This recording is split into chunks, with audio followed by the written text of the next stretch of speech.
Hello, dear students, pupils, and the English learners. I am Шарбанур Акым. I am an English teacher.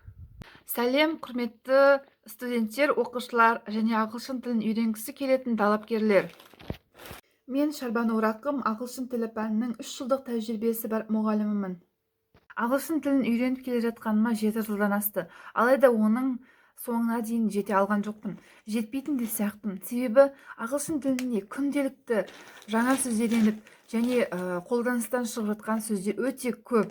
Бұл тілді, бұл саланы, бұл ғылымды зерттесең зерттеле береді. Бұл шексіз ғылым.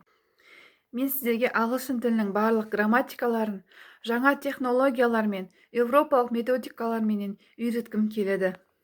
Менің мына жерде тұрған YouTube каналыма жазылып, ағылшын тілінің мынандай грамматикаларын менімен бірге үйреніңіз. Ең алдымен мен сізге алфавитті үйрететін боламын.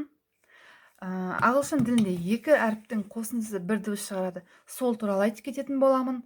Ағылшын тіліндегі көп адам қателесетін 12 шақты жік-жігіме бөліп беретін боламын, алла жазса. Active voice, passive voice, indirect, reported speech. Көптеген істе қателесетін артиклдер, анық, бейанық артиклдері, белгісіздік артиклдері, осылар туралы айтатын боламын.